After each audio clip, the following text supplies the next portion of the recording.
I'm 53 years old. And one of the hardest things that it is for me to see today is watching my parents. They're both nearly 80 years old.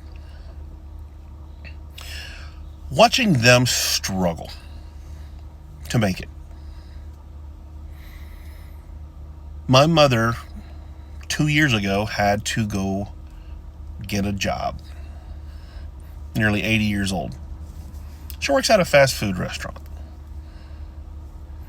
Works about 20 hours a week. Comes home, she can barely move. My dad, he went to work. He had to go back to work as well.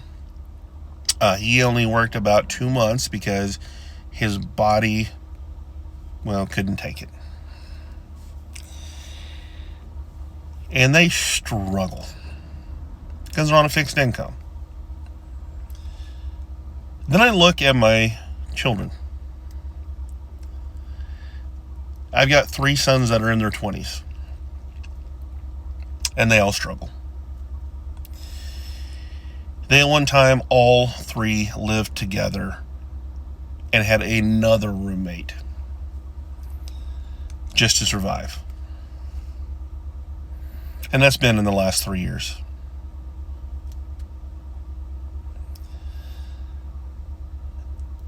And then I look back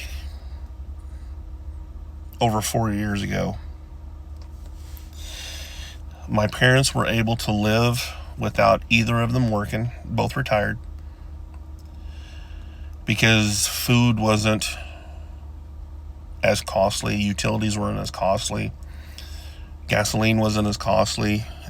Basically every aspect of life wasn't as costly as it is today. My oldest son, who's 28, he actually lived on his own in a 2-bedroom apartment. And the other 2, they weren't quite out of the house yet, so they didn't get to experience life under Trump.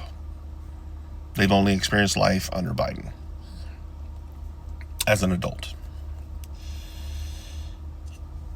And it is so disheartening to look at my parents and how hard they have worked their entire lives.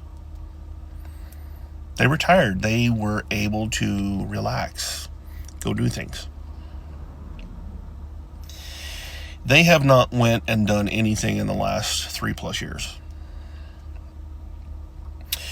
To them now, you know what they do to celebrate things?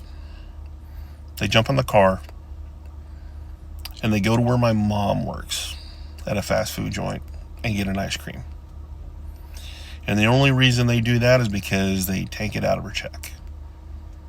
They don't have to have the money for it. My mom has just got to work basically an extra hour for them to sit together, enjoy each other's company, and have an ice cream.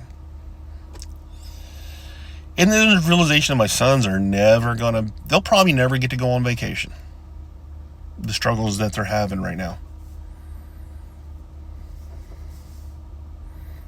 Probably will never be able to own a home. The American dream is kind of dead now.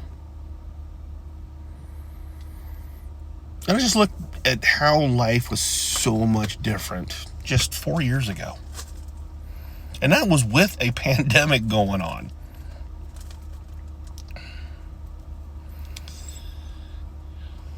When I make this content, I'm not here to try to convince anybody to vote a certain way. My whole purpose is to get people to think by sharing my own personal stories. You got to vote for what you feel is best for you. That's why I'd never sit here and try to convince anybody that you need to vote for Trump over Biden or vice versa. All I can do is compare what life was like under Trump, what life has been like under Biden, because we have the history to look back at. And a lot of people said things about Trump, and rightfully so, on a lot of stuff. But the thing that I never heard anybody talk about was they're struggling to pay bills. They're struggling to pay for groceries. They're struggling to pay utilities. They're struggling to pay rent. They can't buy a home because interest rates were up. Gas was too high. None of that was ever a talking point with Trump. Ever. It was always the other stuff. And now we have it to where everybody's struggling. When I compare those 4 years under Trump to what we've had 3+ years under Biden,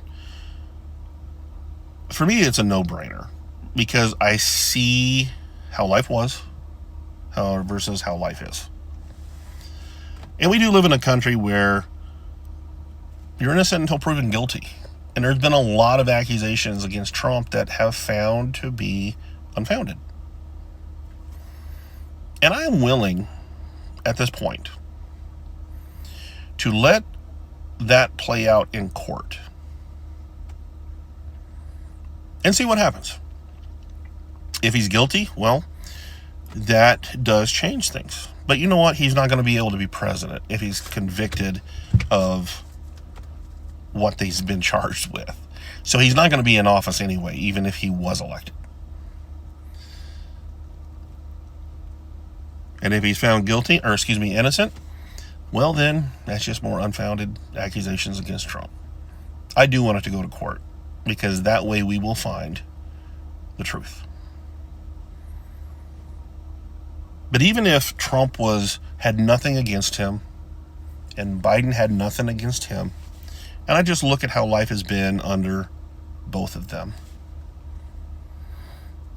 Trump will get my vote easily. Because it is so disheartening to see my parents go through what they have gone through. It is so disheartening to see my children struggle the way they have in the last 3+ years.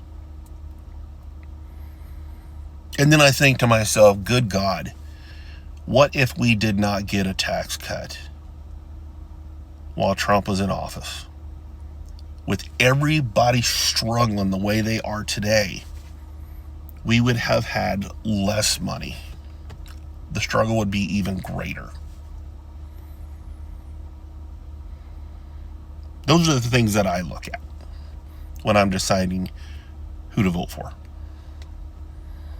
I just hope you can find that reason to vote for somebody. Don't find a reason to vote against somebody. You're looking at things entirely wrong if that's the way you're viewing things. Do I wish we had two completely different candidates? Yes. I think that nobody should be elected that is over 70 years old. But that's a whole different TikTok. Find a reason for you to vote for somebody. Don't vote against somebody. That is the wrong way to take your right to vote. You're wasting it if that's the case. You got to vote for what is best interest for you, not for somebody else. I do not like seeing my parents struggle. I don't like seeing my kids struggle. I don't like struggling. I would rather take on both of their struggles than for them to. I can't do that. The only way I can change their struggles is by voting for Donald Trump this time around.